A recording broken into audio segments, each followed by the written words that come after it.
Bismillahirrahmanirrahim. Assalamualaikum warahmatullahi wabarakatuh.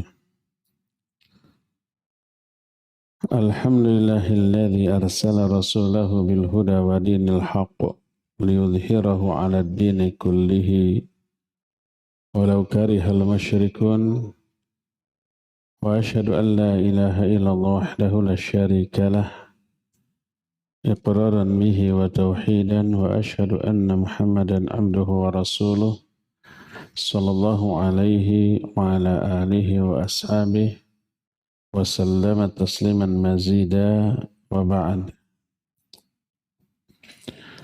Hadirin jamaah Masjid Agung Al-Ukhwah Bandung yang Allah muliakan, para pendengar radio Tarbiyah Sunnah Bandung, juga pendengar radio Roja di beberapa kota dan radio-radio lain, pemirsa Roja TV dan beberapa TV lain, juga para netizen. Alhamdulillah kita kembali berjumpa dalam kajian khusus muslimah tak terlarang bagi para ikhwan. Seperti biasa khusus Kamis ketiga, ini pengajian yang dulu rutin diadakan oleh Radio Roja Cilengsi. Sudah beberapa tahun kita pindah tempatnya ke sini. Kita sedang membahas beberapa penyimpangan dalam masalah lisan yang banyak dilakukan oleh para wanita. Sudah ada ghibah, sudah ada mencela, dan terakhir berdusta. Sekarang kita lanjut. Salah satu di antara penyimpangan lisan adalah ifsya'us sirri, menyebarkan rahasia. Baik rahasia pribadi, apalagi rahasia orang yang orang itu ingin ini menjadi rahasia.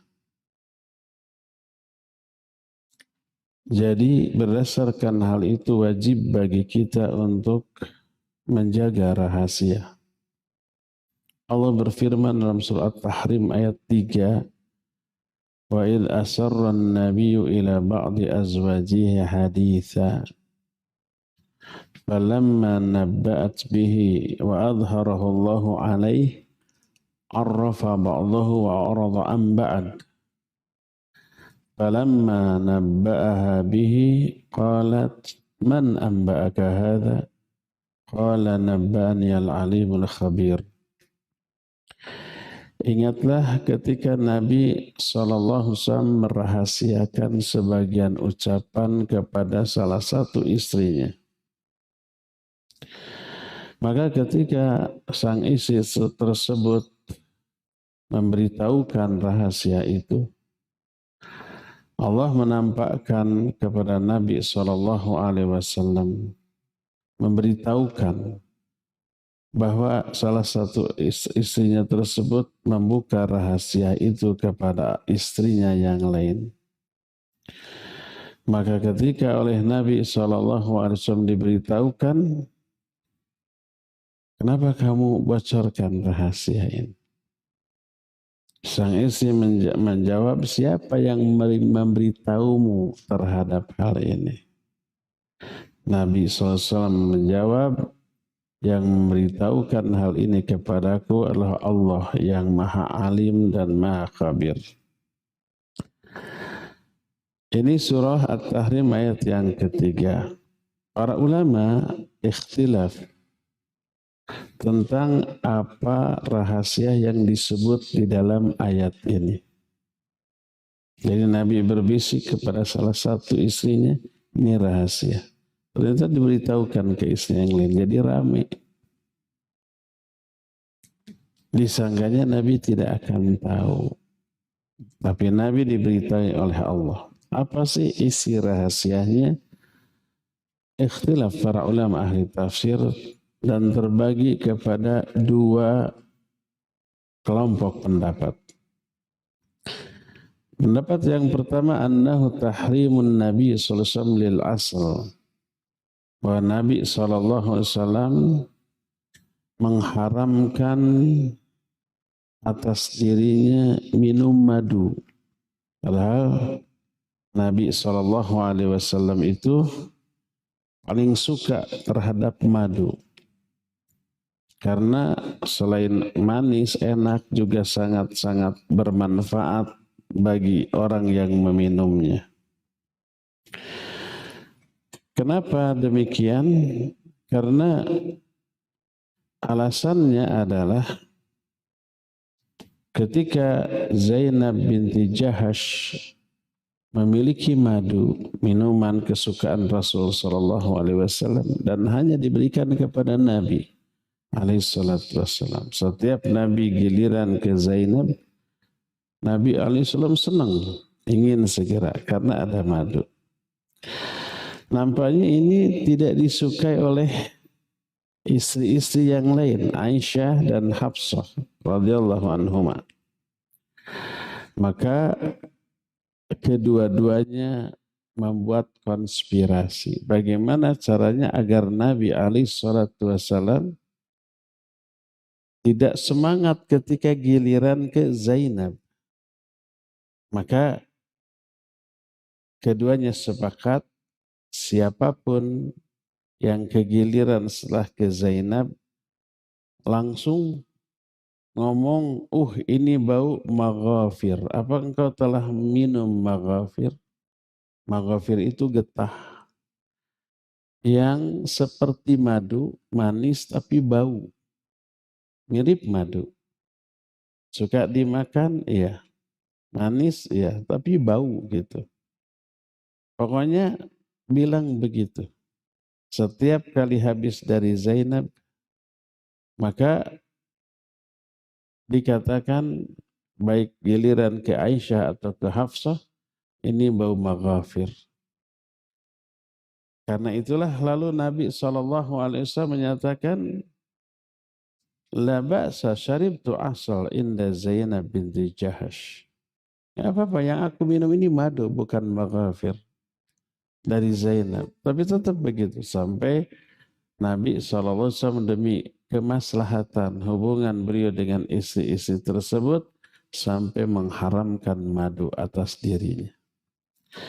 Maka turunlah ayat, ya ayuhan nabi lima tuharrimu ma ahallallahu lakum tabtaghi maradata azwajikum wattaqullah.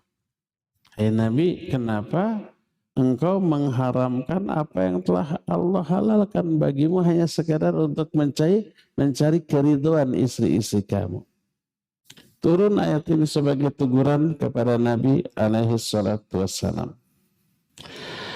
Nah, jadi yang dibisikkan oleh Nabi SAW adalah, aku akan mengharamkan madu atas diriku. Ternyata diberitahukan, tapi Allah kemudian memberitahukan bahwa istrinya tersebut membocorkan rahasia tersebut. Ini versi pertama. Versi yang kedua, bahwa Nabi SAW mengharamkan Fatimah Al-Qibtiyah. Karena apa? Karena suatu saat Nabi SAW menggauli Maria Al-Qibtiyah. Dan ternyata itu dilakukan di rumah istrinya yang lain, yaitu Hafsah. Ketahuan sama Hafsah. Lalu Hafsah menyatakan, ya Nabi Allah, laqad ji'ta ilayya syai'an ma ji'ta ila ahadin min azwajika fi yaumi wa ala firashi. Ya Rasulullah, kenapa engkau melakukan sesuatu yang tidak pernah engkau lakukan kepada istri-istrimu yang lain di hari giliranku, di tempat tidurku? Jadi giliran Hafsahnya sedang keluar dulu, mungkin ke orang tuanya. Pas Nabi SAW giliran di rumah Hafsah, membawa istrinya yang lain Maria Al-Qibtiyah, lalu melakukan hubungan. Ketahuan sama Hafsah, marah Hafsah. Untuk menebus itu, maka Nabi SAW bersabda, ala tardaina an uharrimaha fala aqrabuha. Mau nggak kamu atau ridho nggak kamu kalau aku sekarang haramkan Maria Al-Qibtiyah bagimu? Aku tidak akan lagi mendekatinya. Maka kata Hafsah, bala, iya saya suka kalau begitu. Lalu Nabi SAW mengharamkan mendekati Maria Al-Qibtiyah, lalu berkata kepada Hafsah, la tadhkuri lidzalika li ahadin. Kamu jangan ceritakan hal ini kepada siapapun, rahasia. Maka turun ayat, ya ayuhan nabi lima tuharrimu ma ahallallahu lak tabtaghi mardata azwajik. Kisah ini ada beberapa riwayat, satu sama lain saling menguatkan, dan ini yang diterangkan oleh Imam Ibnu Hajar Al-Asqalani dalam kitab Fathul Bari Syarah Sahih Bukhari.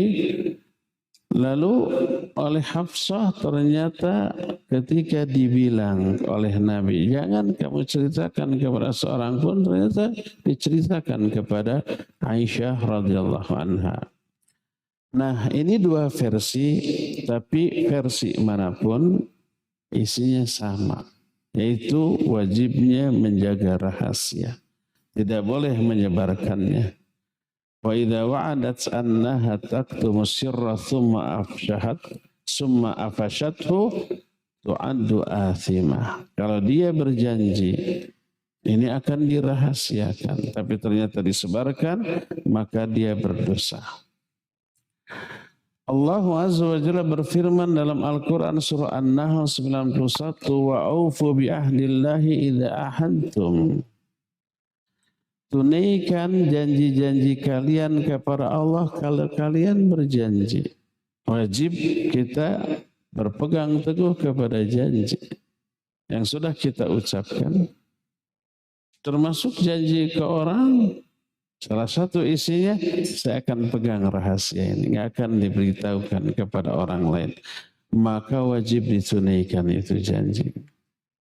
Kalau dilanggar, dosa. Dan termasuk salah satu di antara karakter munafikin yang disebutkan dalam hadis yang diterima dari Abu Hurairah radhiyallahu an, riwayat Imam Bukhari dan Imam Muslim, ayatul munafiqi thalathun.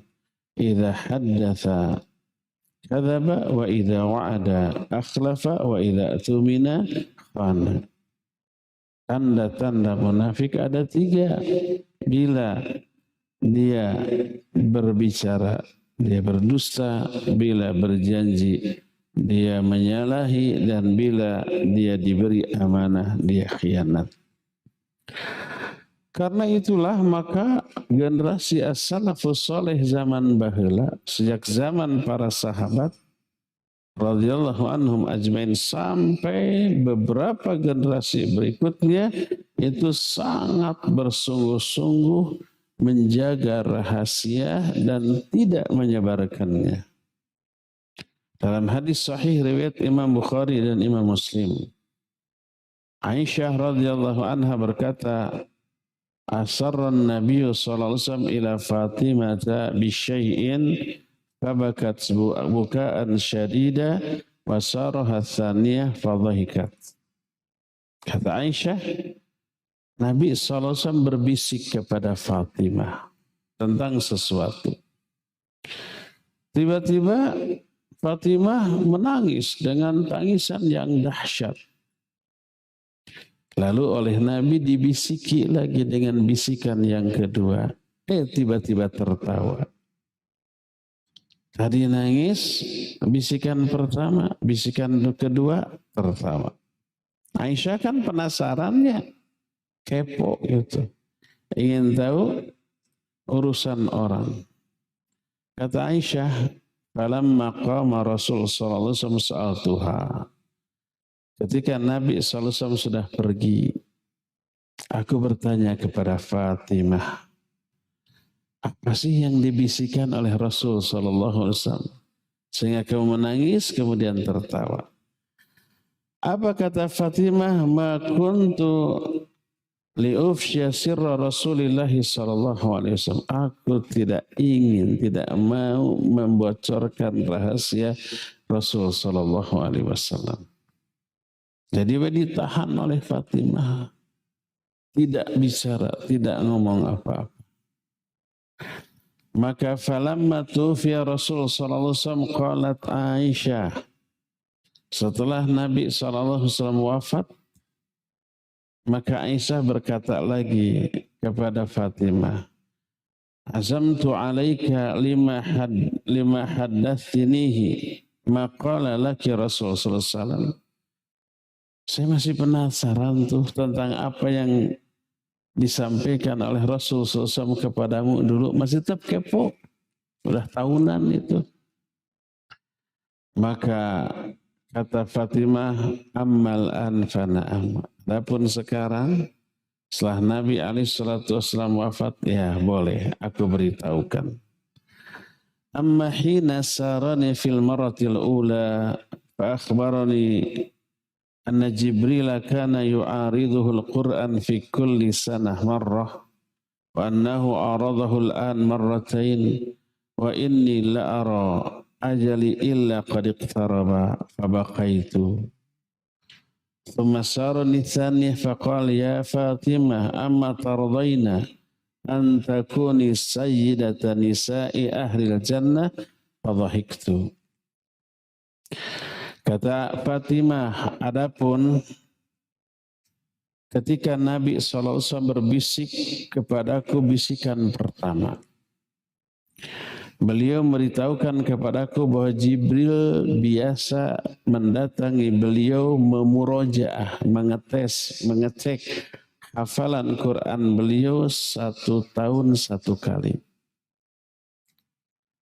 Lalu tahun ini kok sampai 2 kali? Lalu Nabi mengatakan, aku tidak melihat kecuali ini isyarat ajalku telah dekat. Aku segera akan mati. Itu bisikan pertama Nabi SAW kepada Fatimah. Apa akibatnya? Fatimah menangis dengan tangisan yang dahsyat.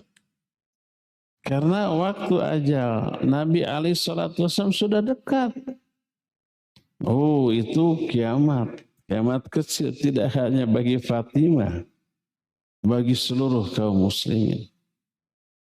Tapi setelah itu kemudian Nabi selesai berbisik kepadaku yang kedua. Apa isinya?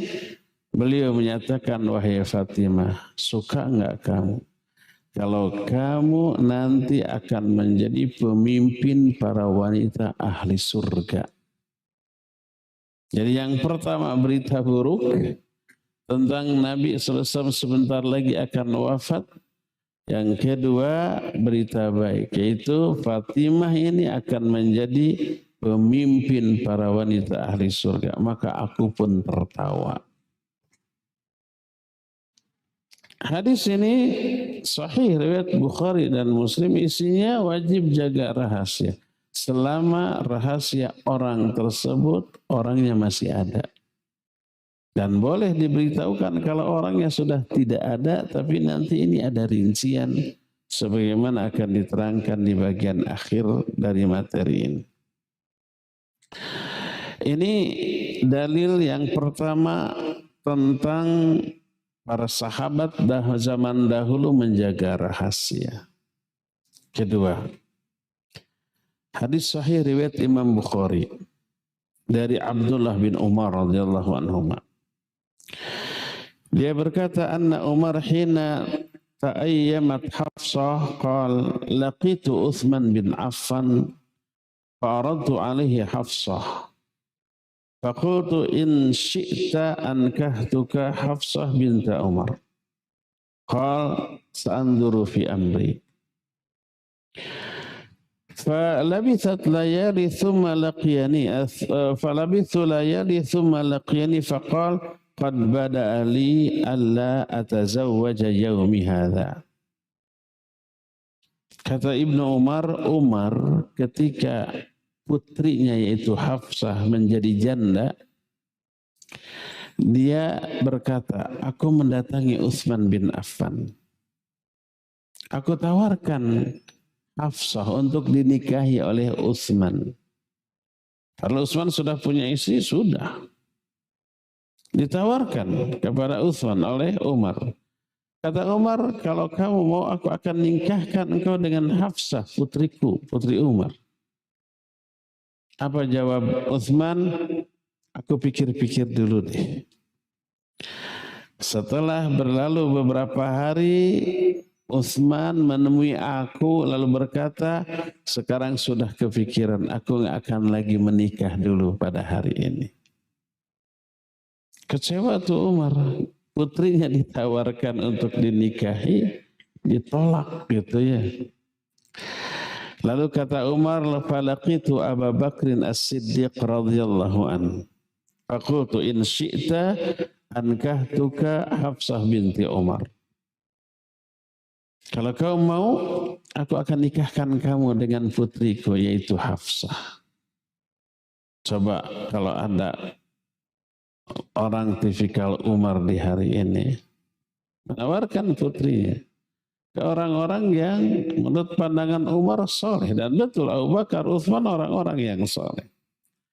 Fasamata Abu Bakrin falam yarji ilayya syai'a. Abu Bakar ditawari akhwat yang berkualitas, so diam, nggak menjawab sedikit pun. Fakuntu alaihi aujada minni ala Utsman. Aku lebih mangkal kepada sikap Abu Bakar dibanding kepada Utsman. Ke Utsman mangkal, kecewa, menolak tawarannya. Abu Bakar lebih mangkal karena diam, tidak merespon sedikit pun. Falabithu layalin thumma khatabahan Nabi sallallahu alaihi wasallam fa ankahtuha iyyahu. Setelah berlalu beberapa hari datang Rasul sallallahu alaihi wasallam mengkhitbah Hafsah, lalu aku pun menikahkan Hafsah kepada beliau. Falaqiyani Abu Bakar. Setelah beres peristiwa prosesi pernikahan, Abu Bakar datang menemui aku. Lalu Abu Bakar berkata, la'allaka wajadta alayya hina aradta alayya ilaika hina aradta alayya Hafsah falam arji ilaika syai'a. Barangkali kamu kesal ya sama aku. Ketika engkau tawarkan Hafsah kepadaku, aku tidak menjawab. Faqultu na'am, ya, saya kesal kepada kamu. Apa kata Abu Bakar? فَإِنَّهُ لَمْ يَمْنَعْنِي أَنْ أَرْجِعَ إِلَيْكَ فِيمَا عَرَضْتَ عَلَيَّ إِلَّا أَنِّي كُنْتُ عَلِمْتُ أَنَّ الرَّسُولَ صَلَّى اللَّهُ عَلَيْهِ ذَكَرَهَا فَلَمْ أَكُنْ لِأُفْشِيَ سِرَّ الرَّسُولِ صَلَّى اللَّهُ عَلَيْهِ وسلم وَلَوْ تَرَكَهَا النَّبِيُّ صَلَّى اللَّهُ عَلَيْهِ وسلم لَقَبِلْتُهَا. Apa kata Abu Bakar? Sesungguhnya tidak ada yang menghalangiku untuk tidak menjawab tawaranmu, kecuali aku tahu bahwa Rasulullah SAW berminat, sudah menceritakan kepada aku mau melamar putrimu yaitu Hafsah, dan aku tidak ingin membocorkan rahasia Rasulullah SAW. Seandainya Nabi tidak akan menikahi putrimu, niscaya aku akan menerima tawaran. Dijaga rahasia Nabi SAW. Padahal bukan aib, dia enggak. Melamar putri Umar bukan aib sampai menikahinya. Tapi ini dirahasiakan. Walaupun dibaedan sama Umar. Apa dibaedan teh? Dibaedin sama Umar. Dicemberutin sama Umar bin Khattab radhiyallahu anhu. Ini dalil yang kedua. Dalil yang ketiga dari Thabit. Thabit ini adalah sahabat dekat Anas radhiyallahu anhu. Kata Thabit, ata alayya Rasul sallallahu alaihi wasallam wa ana al'abu kata Anas, berkata Anas, Thabit mendengar cerita ini dari Anas. Kata Anas, Nabi SAW mendatangi aku wa ana al'abu ma'al ghilman. Ketika aku sedang main-main sama anak-anak yang lain, karena saat itu masih anak-anak, masih ABG. Fasallama alaina faba'athani fi hajatin. Beliau menyampaikan salam kepada kami, lalu mengutus aku untuk satu keperluan. Disuruh Anas ini oleh Nabi SAW. Fa'abta'tu ala ummi, maka kemudian aku pulang mengendap-endap ke rumah ibuku. Falamma ji'tu qalat ma hasabaka. Ketika aku datang ke rumah, ibuku bilang, apa yang menahanmu? Kenapa pulang terlambat? Kemana aja kamu? Gitu. Fakultu, aku menjawab, ba'athani Rasul SAW lihaja. Nabi SAW mengutus aku untuk satu keperluan. Ibunya berkata, ma hajatuhu, apa keperluannya? Aku menjawab, innaha sir, ini rahasia. Ibunya juga kepo kan, nggak bisa diberitahukan, inilah rahasia. Tapi apa kata ibunya? La tukhbiranna bisirri Rasul SAW ahadan. Bagus. Jangan kamu beritahukan rahasia Rasul SAW kepada siapapun. Ibunya tidak arogan. Ibunya tidak berkata, ke ibu kamu merahasiakan sesuatu dipaksa. Enggak, kepo gitu, enggak. Bagus. Jangan beritahukan rahasia Rasul SAW kepada siapapun. Inilah cerita Anas kepada Thabit. Kira-kira apa ya isi rahasianya? Kata Anas kepada Thabit, wallahi lau haddatsu bihi ahadan la haddatsuka ya Thabit. Demi Allah, seandainya aku boleh menceritakan rahasia ini kepada seseorang, niscaya orang itu adalah kamu. Hanya kamu yang aku beritahukan rahasia Rasulullah SAW. Karena kamu sahabat dekatku. Tapi karena ini rahasia Rasul SAW, maka tidak diberitahukan walaupun ke Thabit, sahabat dekatnya. Ada yang ingin tahu di sini apa sih rahasia yang menjadi misi Anas dari Nabi SAW? Kalau ada, kepo berarti. Tapi ini dibahas oleh para ulama. Berkata Al-Hafidh Imam Ibnu Hajar Al-Asqalani rahimahullahu ta'ala. Dalam kitab Fathul Bari Syarah Sahih Bukhari. Kata Imam Ibnu Hajar, qala ba'dul ulama, ka'anna hadha sirra kana yakhtasu binisa'in Nabi sallallahu alaihi wasallam. Wa illa falau kana minal ilmi ma wasi'a anasan kitmanuhu. Berkata para ulama, mungkin rahasia ini berkaitan dengan masalah khusus para istri Nabi. Bukan berkaitan dengan masalah ilmu agama, bukan. Karena seandainya berkaitan dengan ilmu agama, tidak boleh Anas menyembunyikannya. Ini masalah kasus. Bukan masalah yang berkaitan dengan ilmu agama, maka tidak diberitahukan. Kalau tentang ilmu agama, nggak boleh dirahasiakan. Man katama ilman inda hajatin nasi ilaih, uljima yaumal qiyamati bilijami minnar. Siapa orang yang menyembunyikan satu ilmu, di saat orang-orang membutuhkan ilmu itu, dia akan dikekang pada hari kiamat dengan kekang dari api neraka. Jadi dalil-dalil tadi menunjukkan betapa gigihnya, kuatnya para ulama as-salafus saleh dari kalangan para sahabat dalam merahasiakan sesuatu dan tidak menyebarkannya. Kata Imam Ibnu Hajar dalam kitab Fathul Bari, qala Ibnu Battal, alladhi alaihi ahlul ilmi anna sirra la yubahu bihi idza kana ala sahibi minhu madharrah. Kata Ibnu Battal, yang disepakati oleh para ulama adalah bahwa rahasia tidak boleh untuk disebarkan apabila menyebarkannya menimbulkan madarat kepada orang yang merahasiakan tersebut. Tapi Para ulama kebanyakan menyatakan innahu idza mata la yalzamu min kitmanihi maka yalzam fi hayatihi illa ayakuna alaihi fi ghasasa fi ghadhadah.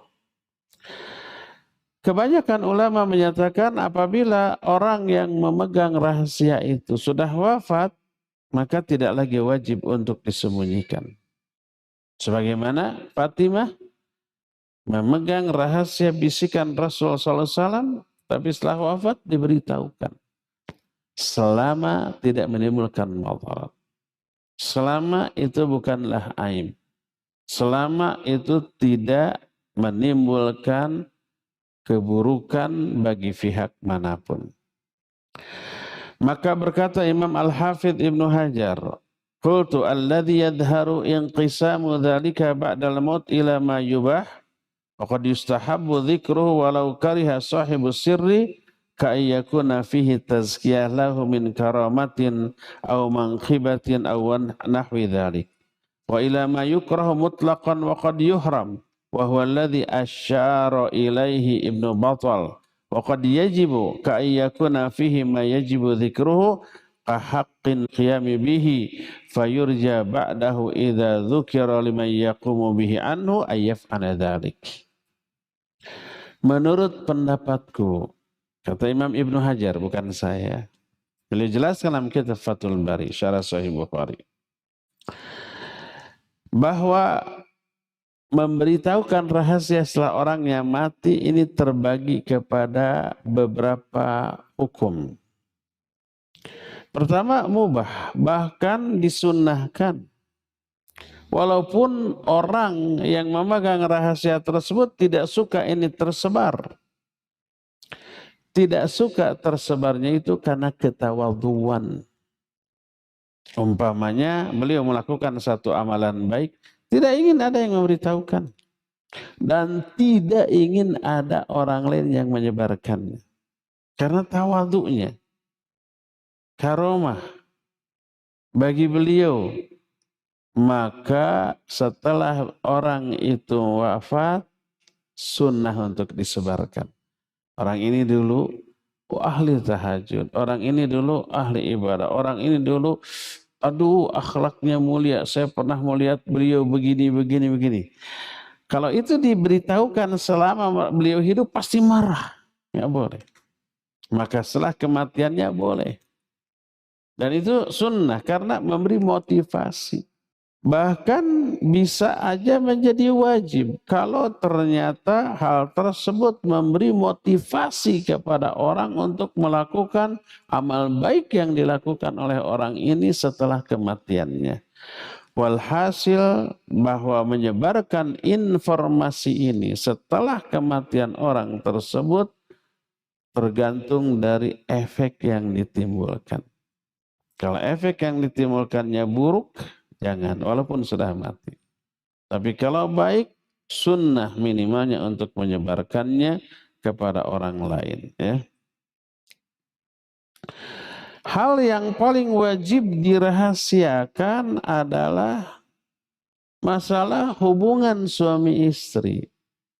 Ketika suami istri melakukan hubungan di kamarnya, tidak boleh apa yang mereka lakukan itu diberitahukan.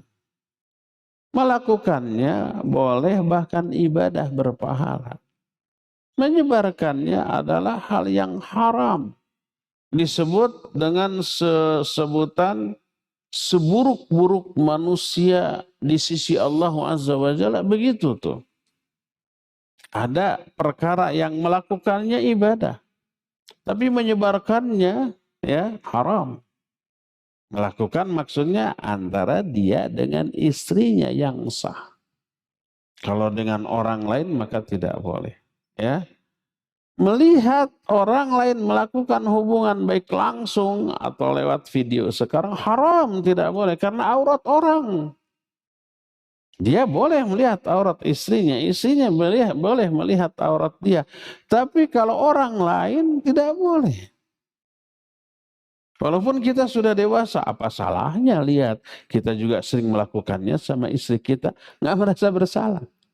Nggak merasa itu sebagai satu aib. Sakit tuh orang yang kayak gitu. Betul, kita sudah dewasa, melakukannya boleh asal dengan istrinya. Tapi melihat orang lain berbuat begitu, itu aib besar. Tidak boleh untuk disebarkan. Kalau menyebarkannya nggak boleh, maka melihat orang lain berbuat begitu yang disebarkan oleh orang pihak ketiga juga haram, tidak boleh. Berkata Nabi alaihi salatu wasallam, hadis sahih riwayat Imam Muslim dalam kitab Sahih Muslim. Dari Abu Sa'id Al-Khudri radhiyallahu an, beliau berkata, qala Rasul alaihi salatu wasallam, inna min asyarrin nasi indallahi manzilatan yaumal qiyamah ar-rajulu yufdi ila imra'atihi wa tufdi ilaih thumma yanshuru sirraha. Kata Nabi sallallahu alaihi wasallam, sesungguhnya manusia yang paling buruk kedudukannya di sisi Allah pada hari kiamat adalah seseorang yang menggauli istrinya, sebaliknya istrinya juga aktif bergaul dengan suaminya, lalu adegan tersebut disebarkan kepada orang lain. Yang menyebarkannya dosa besar, yang menikmati adegan yang disebar itu sama dosa besar. Dan itu termasuk min kabairidz dzunub, termasuk dosa besar. Berkata Imam As-San'ani dalam kitab Subulus Salam, ketika menjelaskan hadis ini, kata beliau, wal haditsu dalilun ala tahrimi ifsya'ir rajul ma yaqa'u bainahu wa baina imra'atihi min umuril wiqa' wa kadzalikal mar'ah la yajuzu laha ifsya'u sirrihi wa qad warada bihi nassun aidha. Hadis ini menjadi dalil tentang haramnya menyebar seseorang laki-laki, seorang suami menyebarkan adegan ranjang yang dia lakukan dengan istrinya. Demikian juga seorang istri tidak boleh menyebarkan rahasia yang dia alami berserta suaminya, dan ada nas yang mengancam hal itu. Ini termasuk min kabairidz dzunub, termasuk di antara dosa-dosa besar. Suami istrinya ketika melakukannya berpahala. Ketika menyebarkannya dia berdosa. Orang yang menyebarkannya dengan cara divisualisasikan itu lebih jelas, lebih gamblang daripada apa? Daripada secara lisan. Hanya dalam bentuk audio. Baik audionya itu umpamanya menceritakan saya tadi malam begini, atau direkam suara dari adegan tersebut. Bisa direkam suaranya, bisa suara desahannya atau ribut lainnya, lalu disebarkan. Menyebarkannya dosa besar. Siapa yang ikut terlibat dalam dosa? Yang menontonnya, yang mendengarkan, apalagi ikut menyebarkannya. Sama-sama. Taubahnya seperti ghibah. Ghibah itu dosa besar. Kita ikut mendengarkan, ghibah itu ada duduk di sana dan tidak mengingkari, dosanya sama. Maka wajib dihindari atau dilarang. Sudah, akhi ghibah. Ini dosanya besar ini. Al-Quran menerangkan itu. Dosa pertama bukan ke orang yang dighibahi. Dosa pertama kepada Allah. Allah melarang kita ghibah, kita langgar. Dosa kepada Allah. Al-Quran, wala yaghtab ba'dukum ba'du. Jangan sebagian kalian menggibahi sebagian yang. Itu Quran. Al-Hujurat ayat yang ke-12. Kita langgar. Dosa kepada Allah, dosa kepada orang yang digibahi. Ikut mendengarkan dosa besar. Sama dengan dosa gibah. Menyebarkan adegan ranjang haram. Mendengarkannya, apalagi di film, ditontonnya, sama dosanya dengan orang yang menyebarkannya. Dosa besar. Imam Ibnu Hajar menyatakan, wa hadza min kabairidz dzunub, dan ini termasuk di antara dosa-dosa besar. Dan orang itu manusia terburuk di hari kiamat. Inna min asyarrin nasi indallahi manzilatan yaumal qiyamah ar-rajulu yufdi ila imra'atihi wa tufdi ilaihi thumma yanshuru sirraha. Berkata Imam Al-Qurtubi rahimahullahu ta'ala ketika menjelaskan hadis ini. Ketika menjelaskan yufdi, apa makna yufdi? Yufdi ini maknanya adalah yasilu. Yasilu itu sampai. Tapi ini kinayah dari jima. Al-Quran itu bahasanya dan hadis juga super santun. Tidak vulgar. Menggauli istri disebut menyentuh istri. Tidak vulgar kan, santun sekali. Aula mastumun nisa, atau kalian menyentuh istri-istri kalian. Maksudnya menggauli. Termasuk ada istilah lain ifdha. Sebagaimana Al-Quran menyatakan surah An-Nisa 21. Fakaifa ta'khudunahu wa qad afdha ba'dukum ila ba'd. Kenapa kalian, hai para suami, mengambil kembali mahar yang sudah kamu berikan kepada istrimu, wa qad afdha ba'dukum ila ba'd. Padahal sebagian kalian sudah ifdha dengan istrinya. Ifdha di sini artinya melakukan hubungan suami istri. Dan ini merupakan bahasa yang super santun. Ada dua yang wajib dirahasiakan dari adegan hubungan suami istri. Pertama, hubungan suami istri itu sendiri wajib untuk dirahasiakan. Yang kedua, aurat masing-masing pasangan. Suami nggak boleh, istri saya itu begini, begini, begini. Makanya saya suka warna kulitnya putih, segar. Itu nggak boleh. Suami juga, istri juga nggak boleh membuka aurat dari suami. Tidak boleh sama sekali. Seolah-olah dengan digambarkan itu orang bisa membayangkan aurat dari pasangan yang kita ceritakan. Maka tidak boleh. Intinya wajib rahasia tersebut dipegang dan dijaga, tidak boleh disebarkan walaupun isi rahasianya itu bukanlah aib. Adapun kalau aib maka hukumnya haram untuk disebarkan, wajib untuk dirahasiakan dan dijaga. Menjaganya adalah ibadah yang agung. Menyebarkannya adalah dosa yang besar. Menjaga rahasia aib orang adalah perkara yang paling disukai oleh Allah.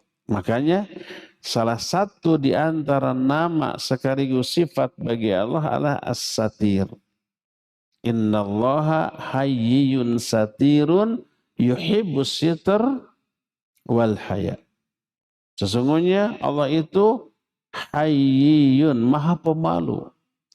Wasatirun, dan maha penutup. Maksudnya menutup aib hamba-hambanya. Wa yuhibbus satr wal haya, dan Allah sangat-sangat cinta kepada perbuatan menutup aib orang dan perbuatan atau karakter pemalu. Allah suka.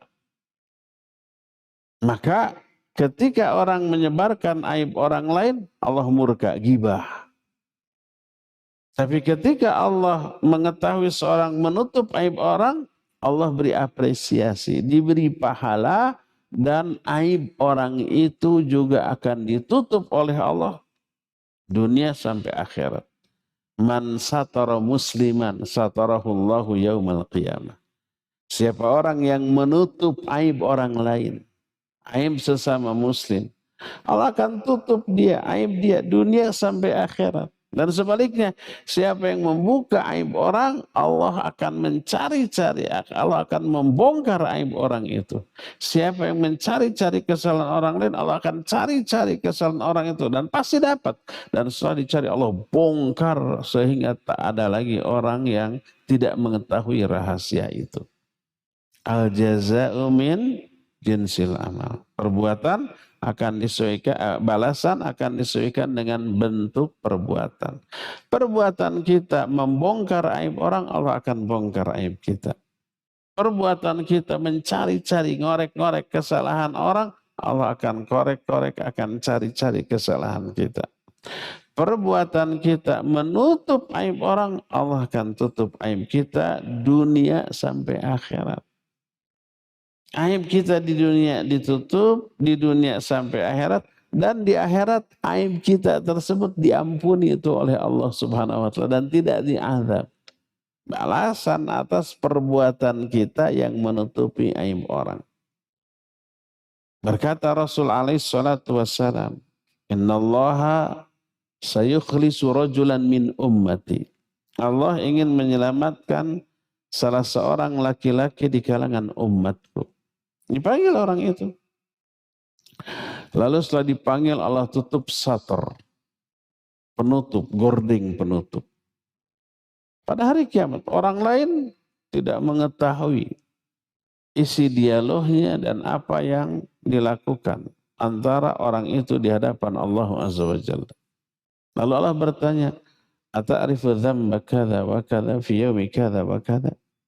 Kamu mengaku enggak kamu dosa ini di hari ini? Orang itu menjawab, "Bala ya Rabbi, ya saya ngaku." Terus semua kesalahan diungkit. Dan banyak. Sampai orang itu meyakini, wah binasa nih saya, akan diazab. Karena dosa yang diungkit begitu banyak. Belum yang belum diungkit. Apa kata Allah? Qad satartu halaka fid dunya. Wa ghafartu hal'an. Wa ghafartu lakal an. Aku telah tutup aibmu itu, dosamu itu waktu di dunia. Tidak diekspos. Orang-orang enggak tahu kamu ini punya aib ini, punya dosa ini. Disangkanya soleh. Makanya banyak memuji para punya baik. Banyak aib. Kalau seseorang itu dipuji orang karena kesolehan, itu bukan karena dia benar-benar soleh. Tapi karena sempurnanya Allah menutup aib orang itu. Nggak tahu. Ditutup kata Allah, aku tutup aibmu di dunia dan pada harinya wa aghfiru lakal yaum. Aku ampuni dosa kamu sekarang ini. Tidak diazab. Salah satu penyebabnya al-jaza min jinsil amal tadi. Balasan disesuaikan dengan jenis perbuatan, orang itu menutup aib orang lain yang dia ketahui. Tidak bergibah. Maka jaga di mulut jamaah sekalian. Hadirin sekalian. Jangan sampai ada rahasia orang, aib orang tercetus keluar dari mulut kita. Sehingga orang-orang tahu. Saya tadi jalan di belakang truk itu ada tulisan biasanya yang aneh-aneh. Tadi bagus tadi. Jangan banyak cerita kepada teman. Karena teman kita juga punya teman dan temannya teman kita punya teman-teman lagi. Bagus ya. Artinya kita ngomong ke seorang bisa nyebar itu. Apalagi zaman sekarang diupload ke media massa, ke media sosial, seluruh dunia tahu ya. Dan ini merupakan sesuatu yang bahaya bagi kita ya. Inilah kajian kita tentang menjaga rahasia. Cukup sampai di sini saja. Insya Allah kita akan lanjut di 1 bulan yang akan datang. Kalau besok tetap ada kajian tentang tauhid dengan tema pertemuan Tamim Ad-Dari dengan Dajjal nanti pada esok ya. Subhanakallahumma bihamdik asyhadu an la ilaha illa anta astaghfiruka wa atubu ilaik walhamdulillahirabbil alamin. Wassalamualaikum warahmatullahi wabarakatuh.